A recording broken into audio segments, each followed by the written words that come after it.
ಸ್ವಯಂಭೂ ಗರ್ಭಿಣಿಯೊಬ್ಬರು ಬಸ್ಸಿನಲ್ಲೇ ಹೆಣ್ಣು ಮಗುವಿಗೆ ಜನ್ಮ ನೀಡಿದ ಘಟನೆ ಕೇರಳದ ತ್ರಿಶೂರ್ ನಗರದಲ್ಲಿ ನಡೆದಿದೆ. ಗರ್ಭಿಣಿಗೆ ಬಸ್ನಲ್ಲೇ ತೀವ್ರ ನೋವು ಕಾಣಿಸಿಕೊಂಡಿತ್ತು. ಬಸ್ ಚಾಲಕ ಬಸ್ ಅನ್ನ ಆಸ್ಪತ್ರೆ ಕಡೆಗೆ ತಿರುಗಿಸಿದ್ರು. ಆಸ್ಪತ್ರೆಯ ದ್ವಾರದವರೆಗೂ ಬಸ್ ತಲುಪಿತ್ತು.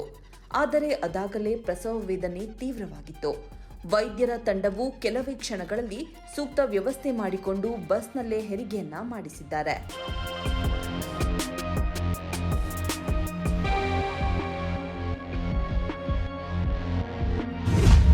ಅಪಾಯದ ಸ್ಥಿತಿ ತಲುಪಿದ್ದ ಗರ್ಭಿಣಿ, ಆಸ್ಪತ್ರೆಯ ದ್ವಾರಕ್ಕೆ ತಲುಪಿದ ಬಸ್. ಗರ್ಭಿಣಿ ಮಹಿಳೆಯು ತನ್ನ ಗಂಡನೊಂದಿಗೆ ಕೇರಳದ ತೊಟ್ಟಿಲಪಾಲಂ ಎಂಬಲ್ಲಿಗೆ ಪ್ರಯಾಣಿಸುತ್ತಿದ್ದಳು. ಕೇರಳ ರಸ್ತೆ ಸಾರಿಗೆಯ ಬಸ್ಸು ಪರಮಂಗಲಂ ಎಂಬ ಹಳ್ಳಿಯ ಕಡೆಯಿಂದ ಸಾಗುತ್ತಿದ್ದಾಗ ಆಕೆಗೆ ಹೆರಿಗೆ ನೋವು ಕಾಣಿಸಿಕೊಂಡಿದೆ. ಅದನ್ನು ಚಾಲಕನ ಗಮನಕ್ಕೆ ತರಲಾಯಿತು. ಆಗ ಚಾಲಕ ತಡ ಮಾಡದೆ ಬಸ್ಸನ್ನ ಪುನಃ ತ್ರಿಶೂರ್ ನಗರದ ಕಡೆಗೆ ತಿರುಗಿಸಿದ್ದಾರೆ. ಅಲ್ಲಿನ ಅಮಲಾ ಆಸ್ಪತ್ರೆಯ ದ್ವಾರದವರೆಗೂ ಬಸ್ ತಲುಪಿದೆ. ಆದರೆ ಬಸ್ ಆಸ್ಪತ್ರೆ ಮುಂದೆ ಬರುವಷ್ಟರಲ್ಲಿ ಆಕೆಯು ಮಗುವನ್ನ ಪ್ರಸವಿಸುವ ಮಟ್ಟಕ್ಕೆ ತಲುಪಿದ್ರು. ಅಂತಹ ಸ್ಥಿತಿಯಲ್ಲಿ ಆಕೆಯನ್ನ ಬಸ್ನಿಂದ ಕೆಳಕ್ಕೆ ಇಳಿಸುವುದು ಅಪಾಯಕಾರಿಯಾಗಿತ್ತು. ಗರ್ಭಿಣಿಯನ್ನ ತಪಾಸಣೆ ಮಾಡಿದ ವೈದ್ಯರು ಬಸ್ಸಿನಲ್ಲಿದ್ದ ಎಲ್ಲಾ ಪ್ರಯಾಣಿಕರನ್ನ ಹೊರಗೆ ಕಳಿಸಿ ಆಕೆಗೆ ಬಸ್ಸಿನಲ್ಲಿ ಯಶಸ್ವಿಯಾಗಿ ಹೆರಿಗೆಯನ್ನ ಮಾಡಿಸಿದ್ದಾರೆ. ಹೆರಿಗೆಯ ನಂತರ ತಾಯಿ ಮತ್ತು ಮಗುವನ್ನ ಆಸ್ಪತ್ರೆಗೆ ಶಿಫ್ಟ್ ಮಾಡಲಾಗಿದೆ. ಈಗ ತಾಯಿ ಮತ್ತು ಮಗ ಇಬ್ಬರು ಆರೋಗ್ಯವಾಗಿದ್ದಾರೆ.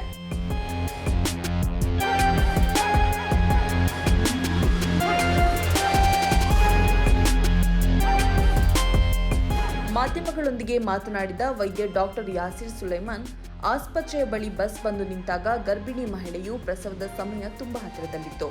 ಕಾಯಲು ಪುರುಸೊತ್ತಿರಲಿಲ್ಲ. ಹಾಗಾಗಿ ನಾವು ಆಕೆಗೆ ಬಸ್ಸಿನಲ್ಲೇ ಹೆರಿಗೆ ಮಾಡಿಸಲು ಸಿದ್ಧವಾದೆವು. ಇದೊಂದು ಸವಾಲಿನ ಕೆಲಸವಾಗಿತ್ತಲ್ಲದೆ ತುರ್ತು ಸಂದರ್ಭಗಳಲ್ಲಿ ಸುರಕ್ಷಿತ ಹೆರಿಗೆ ಮಾಡಿಸುವ ವಿಧಾನಗಳನ್ನ ಪ್ರಾಯೋಗಿಕವಾಗಿಯೂ ಕಲಿತಂತಾಯಿತು. ಈಗ ತಾಯಿ ಮಗು ಇಬ್ಬರು ಆರೋಗ್ಯವಾಗಿದ್ದಾರೆ ಎಂದು ಅವರು ಹೇಳಿದರು. full-term pregnant lady who had pain underwent the viscerous analysis to attend to the patient. And on seeing, like sir told before, the lady was actually the initiation of labor had already been. So on seeing itself, we recognize that at this point of time, it is impossible for us to shift to emergency department. So we decided to continue the labor process in the emergency department.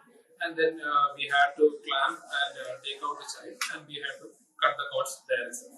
And after initially itself, the baby had good cry, and the mother also was very cooperative. And after once we made sure that the baby and the mother were safe, we shifted them to the emergency department. ಚಾಲಕನ ಕಾರ್ಯಕ್ಕೆ ಶಹಬಾಷ್. ಬಸ್ಸಿನಲ್ಲಿದ್ದ ಮಹಿಳೆಗೆ ಹೆರಿಗೆ ಮಾಡಿಸಲು ವೈದ್ಯರು ಹಾಗೂ ವೈದ್ಯಕೀಯ ಸಿಬ್ಬಂದಿ ಓಡಾಡುತ್ತಿರುವುದು, ಬಸ್ಸಿನೊಳಗೆ ಪ್ರಸವಕ್ಕೆ ಬೇಕಾದ ಉಪಕರಣಗಳನ್ನು ಕೊಂಡೊಯ್ಯುತ್ತಿರುವ ದೃಶ್ಯಗಳು ಸಾಮಾಜಿಕ ಮಾಧ್ಯಮಗಳಲ್ಲಿ ವೈರಲ್ ಆಗಿದೆ.